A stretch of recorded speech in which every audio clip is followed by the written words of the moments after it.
David, what are the best arguments against democracy?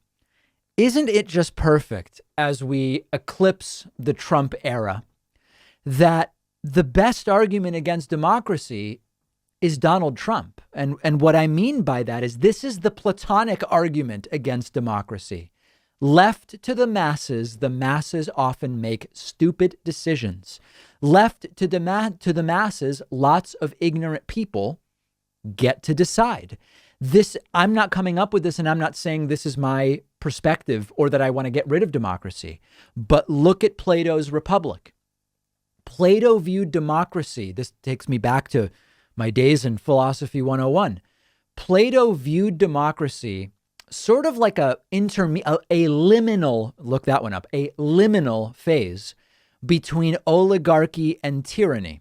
And Plato, and I'm sort of summarizing from memory here, to Plato, democracy was probably too fond of freedom and equality and indulging people who have no business influencing how a culture, society, economy, or country should be run.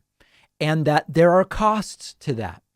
There is no way in full democracy, or we don't really even have that in the United States, but in something pretending to be full democracy, to ensure that we have competent administrators and people in power. That's a risk of democracy. There is not enough in most democracies to really crack down on the elites and those in power who are squeezing the average people. We've seen that in American democracy. And the idea of Plato, again, I'm summarizing, was that in democracy, eventually things point to people falling for some kind of strongman that they believe will make things better, but points us in the direction of tyranny. And of course, that's exactly what we saw under Donald Trump. So the downsides of democracy are the last 4 years. And it should really be, for many people learning about this stuff, here was Plato's idea. And it's sort of like a thought experiment, I guess, although there are historical examples of it happening. We have one now in the United States. We've seen the downsides of democracy, which is that ignorant people put an authoritarian buffoon in power, and he starts moving us in the direction of authoritarianism. He was a wannabe dictator.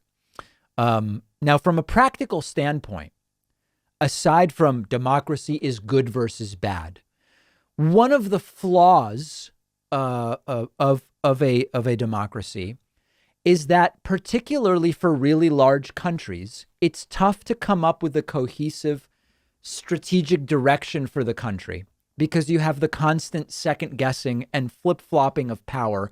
And this is why when we talk about, well, Trump says he had to do executive orders to undo the bad things Obama did. Even though executive orders were bad under Obama, Trump had no choice.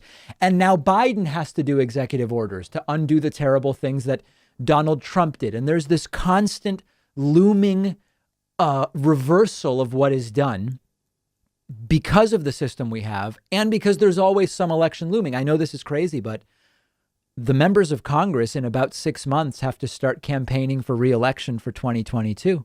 They get 2-year terms. And so that is always there.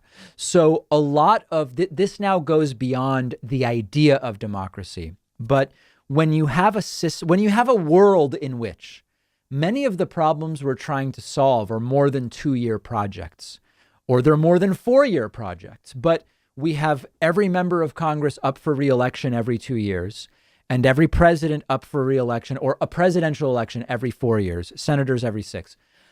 You're not really creating circumstances that benefit the longer term issues that we as a society, as humans, need to deal with. So I am not anti-democracy, but there are arguments against democracy, and the best ones all come from what we saw over the last 4 years.